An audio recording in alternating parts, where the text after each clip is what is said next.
Hey everyone, Dave K here, and did you know I went to college for free? I graduated college absolutely debt-free, and I know a lot of you may be asking, how did you do this, Dave? Tell us the story. So let me tell you all about it. Let's get to it.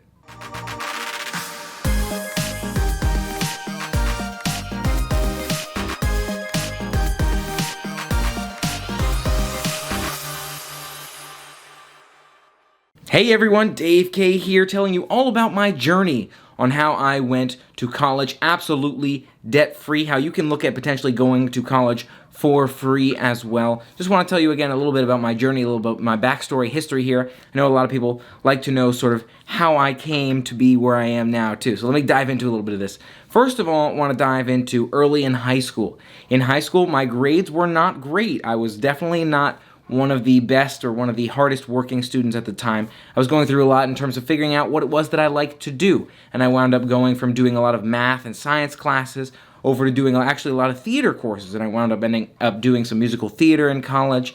And I wound up being on the morning announcements and that sort of thing. So I started to get more and more into kind of entertainment and into some of the more communication-related things, and that's where I wound up going with college. But early on, I was doing a lot of the math and the science, and as much as I was able to do it, I didn't absolutely love doing it. So again, it was kind of a learning journey for me in high school. That's kind of why I struggled a little bit in those early years, but I was still able to make that change. Even after struggling in high school, still able to go to college absolutely free. And again, let me tell you a little bit about how I did that. So first thing I wound up doing, I didn't really know if I was going to be going to college at the time or sort of what my future was going to look like as I was graduating high school. And so I wound up actually going to community college. There was a local community college, just sort of the nearby, local, neighboring, again, community college, for taking some courses and kind of continuing my education and figuring out that new direction for me. And right when I started community college is when I jumped right into more of those interests, a lot of those sort of social studies or those humanities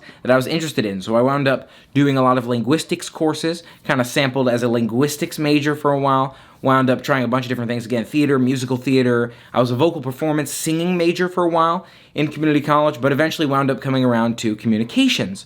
And so again, tried a bunch of things, sort of aligned with my interests, and I did very well in community college. And that was a big piece of why I was able to go to college for free, is I did really well in community college, kind of transferring out. So coming out of community college, I had something around a 3.8 GPA, which I felt like was fairly strong, but I don't think it was the only reason I was so successful in my college search. And so diving a little bit more into that, in addition to having that 3.8 in community college, I was also taking the maximum course load every semester. 18 units was the absolute maximum you could take as a full-time student. Otherwise, you were paying more than the full-time course load, and that was a consideration. I didn't want to be paying over that full-time course load. So I took 18 units each semester, and again, it cost us about the same as 12. So 12 to 18 units was a full course load. I was full-time, and you were paying the same amount whether you were taking 12 or 18 units. So I decided, again, let me jump all in. Let me take those 18 units.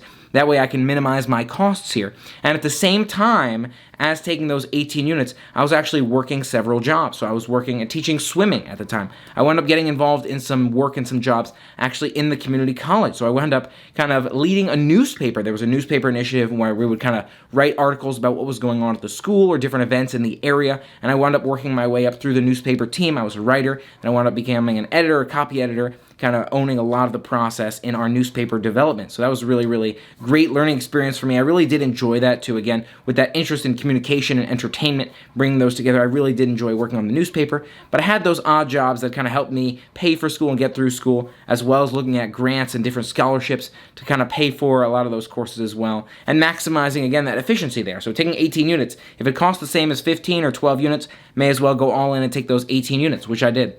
I also took summer courses while I was at community college, kind of summer courses that were covered by scholarships. There was one course that I think they were trying to fill a lot of with students, and so they actually had a scholarship for that summer course, so I took that to knock out those units. I really enjoyed it. There was a theater course as well, and I had the opportunity to work at the same time and make some money at the same time over the summer. So a couple different ways I was able to make some money there, as well as knock out those units as efficiently as possible in community college. I wound up actually graduating community college in 3 semesters. 3 semesters, that's a year and a half if you're trying to figure out exactly how that maps to a typical year. So instead of a full 4 semesters, a full 2 years in community college, I wound up doing 3 semesters, which was really cool. Able to, again, knock that out early on and kind of move on throughout my education, throughout my career. And as I was looking for these four-year colleges in that last semester, mostly in that last semester, even that last full year of community college, I was looking for these four-year schools, and I'm trying to figure out exactly what kind of school I want to go to. So there's a lot of requirements I looked for. For me, I was looking for bigger schools. I wanted to be able to be involved in a wide variety of courses. I was actually hoping to transfer and triple major. I wanted to triple major in communication, business, and film because I have an interest in a lot of different things, and I wanted to kind of bring the three of those together. I still feel like those three sort of categories align really well with my interests. So I was looking for schools that had those three majors and strong schools for those majors, larger schools so if I changed my interests, I could transfer to a different department or to a different major, and I was also looking for schools that had a lot of opportunities for these scholarships and for these grants and for opportunities to work and that sort of thing in order to earn some money and be able to pay for school. So those are a lot of things that I was considering at the time as I was looking for schools. And it was a tricky search and looking for a lot of different things, but I wound up, and I know a lot of you are maybe wondering, why'd you end up going to school in LA, David? And I went to school in Los Angeles. And part of the reason for that was I did have such an interest in the entertainment industry. You know, I really wanted to get into film and into movies and being able to create these movies and maybe act in these movies. I've always had an interest in whether it's production, writing, acting, directing, in films. I definitely have a strong interest in film and continue to have a strong interest in film. Obviously, part of the reason why I'm here, right, and you see me right now, is because I'm interested in making films and being able to share video content with you. But anyways, obviously with that high interest in film, I figured LA was a smart choice. Plus, I was able to find, again, a lot of variety in those majors, a lot of variety in terms of large schools, and actually a lot of schools in a very small area. So I visited a lot of schools in the area even while I was at one school. I was able to spend some time, and I'll talk about this a little bit more later, but I was an RA. And so I wound up doing RA sort of training at a variety of schools in the area, which was super cool. I had the opportunity to see not just one college, but a variety of colleges within that area that I was going to school and getting my education. So that was super, super cool too. And as soon as I'd figure out my school applications, I applied for about 5 different schools. I applied for as many scholarships as I could to a variety of different schools, especially starting out before I was sure which school I was going to, those scholarships that were just sort of general scholarships that I could take to any school, but I also applied to those scholarships to those schools that I applied to. And I remember I applied to, again, a lot of different universities and some closer to home as well. And I remember specifically one university, American University, came back with their highest level of scholarship, which was awesome. I was super thankful for that. It was a presidential scholarship. But it wound up covering 1/4 of the tuition, and it was a very expensive school. It's a private school as well.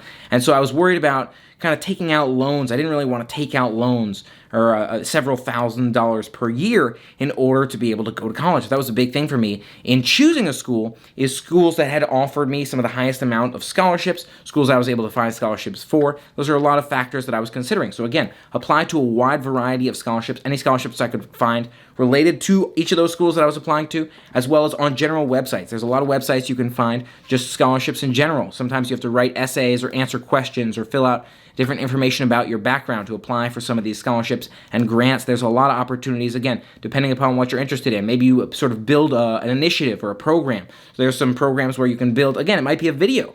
I'm sure there were videos that I built. I'm thinking back on my scholarship applications, 5, 10-minute videos that were sort of about me videos to sort of apply for some of these scholarships. So that was another thing to consider, is sort of things you can build that might qualify for scholarships as well. So, in short, I wound up getting my tuition covered, which was amazing. Got my full tuition covered for 3 years at a 4-year school. So, again, I was able to transfer a lot of those credits from community college, but not all of them. So I still had to do a full 3 years at college, at the 4-year school, but I was, again, able to get most of that tuition covered, pretty much all of that tuition covered from those different scholarships, so that was awesome. Now, another thing that I did in order to make sure I graduated absolutely free, debt-free, was I worked 3 jobs every semester at that 3-year school. And some of those jobs changed and some of them didn't, so I can dive into a variety of those. And I did a lot of different work, from IT work. That was one that stuck with me for a while, was IT work and sort of fixing hardware and software, whether it's fixing printers, fixing computers, helping people connect to the internet, was something I was interested in. I kind of like technology, something I had a proficiency for. So that was one job that stuck with me for the 3 years. But a lot of those other jobs changed depending upon what was needed. Sometimes I was doing sort of front desk stuff, like receiving mail at some of those housing, some of those apartment buildings and that sort of thing on campus.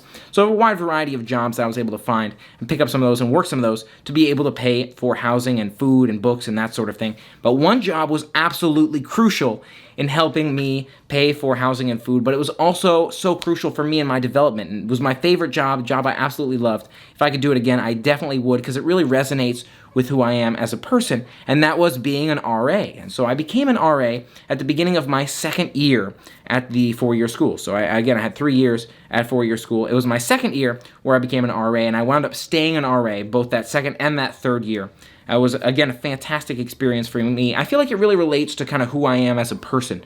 It allowed me to help people and kind of guide them in the right direction, help them build a community, and help them get to know their university and see all these different events, and at the same time help guide them in decision-making. And sometimes when they were experiencing challenges, talking them through sort of what they were experiencing and helping to guide them to help them make the right decisions for themselves. So again, really, really loved being an RA, but that also covered housing and food for me, which was amazing. I absolutely needed that.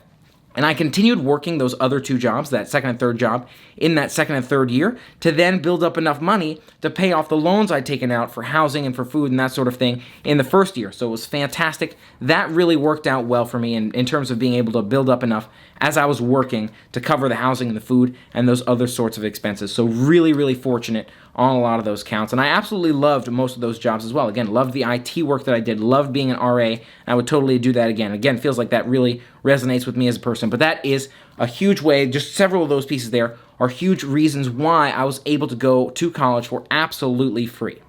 And another thing that was crucial for me on the way out of school, yes, I was graduating pretty much debt-free, but at the same time, didn't really have anything saved up, even though I'd worked all those jobs. So I spent that last year of school near the end of I was going to say it was the last semester, but really it was near the end of the second to last semester where I wound up finding that full-time job. I knew I needed a job as soon as I graduated. Spent a lot of time looking for a variety of different things, and I actually kind of struggled. Initially, I was looking for something aligned more with communications. I was really interested in maybe being a news anchor or a show host.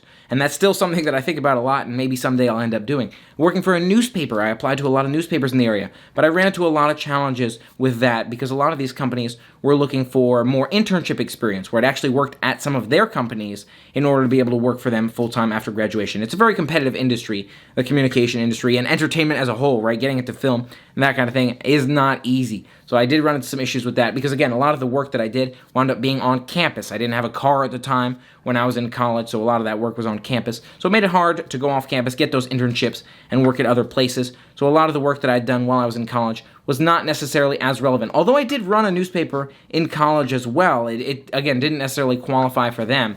Although I was running, again, newspapers, not just at the community college, but my four-year school. I was talking to, at the time, I think it was LA Times, and they were looking for more work experience that was off campus and off the school and more related to working for, whether it was the LA Times or one of these other companies, actually working and interning in their newspaper division. So it was a little bit harder for me to find that particular job, but I wound up finding work which was more a little bit operations related. And I wound up doing some work kind of more businessy. I did end up going, when I finished school, I wound up having a communication major and a business minor. So it kind of tied more into that business side, although my communication skills were very important in that role as well. Now, the reason I wound up going for the communication major and the business minor was because I didn't have time. In those 3 years, I needed to fulfill a lot of credits, and I still wanted to get, at least I wanted to get a communication major and a double minor in film and business, but I just didn't have the time in those 3 years, and that was all the scholarships I was going to get. I actually wound up stretching it out from 2.5 years at that 4-year school to 3 years, again, because I'd done 3 semesters in my community college. To stretch that out, wound up being 4.5 years of college instead of 4 years because I was trying to get as many of those minors and majors as I could. But I only wound up being able to do a communication major and a business minor in that limited period of time. But going back, reflecting back on it, I'm really, really fortunate that I had the experiences that I did. It really worked out well for me. And again, I was able to find a job kind of relating more to that minor, but I was able to use a lot of that communication skill and kind of transfer and work a variety of different kind of jobs along the way. I've had so many different experiences, even graduating school. I feel like it's not too many years ago, although it does start to add up after some time. But really, again, really fortunate in having all the experiences that I did. And those are a couple ideas for you in terms of thinking about how can you go to college for free? How can you graduate college absolutely debt-free? I know it's a topic a lot of people are thinking about these days. As you're thinking about college, a lot of people are saying, is college worth it? College is getting more and more expensive. And the pay you'd get from a job after graduating college isn't necessarily growing at that same percentage rate. So it's an interesting article I looked back on a long time ago. It was something like education's grown. It used to be, $5,000 a year you could get your education. Now it's looking more like $40,000, whereas the money you'd make from your full-time job after you graduate hasn't grown at that same percentage rate, right? It hasn't grown 8 times in the last 30 years, let's say. So it's something I know a lot of people are thinking about, and I wanted to take the time, kind of fill you in on a little bit of my backstory, tell you how I went about going about that process, and again, really fortunate that things worked out for me the way they did. Just applying for a lot of scholarships, working a lot of jobs, and I feel like that was really useful in getting these scholarships to go to these schools, is seeing that I was doing so much at community college, working so many jobs and being involved in so many things on campus, the newspaper and that sort of thing, as well as taking over a full-time course load, that maximum full-time course load, really showed a lot of these four-year schools that I was ready not just to take classes and do well in those classes, but I could put everything together and I could get involved in a lot of activities and help further the school as a whole. And so I definitely feel like that was a big reason why I was able to get so many scholarships from a lot of these schools. So if you're considering that sort of thing, a couple things to keep in mind. Those grades are definitely important, but again, the essay you write for the college and especially all the extracurricular involvement that you have and the other things that you do can add up and can put together sort of that full picture of what's going to get you the scholarships that you want or what's going to get you into the schools that you want in order to get to that four-year school, in order to be successful, in order to fulfill your goals in terms of college education. What did you think of this video? Do you like to hear a little bit of my backstory? Do you like my insights on college education, how you can go absolutely free to college? If you liked it, make sure you hit that thumbs up button and let me know you liked it. And let me know in the comments below what your thoughts are. Do you have similar stories or do you have any other thoughts or questions that I can answer? I'd love to hear from you. And if you haven't already, for more fun adventures, talk about my backstory, my history, tell you a little bit more about myself, here's some foodie adventures, theme park adventures, and whatever sounds like fun, make sure you hit that subscribe button and ring the bell to stay informed of those future adventures. And until next time, play on.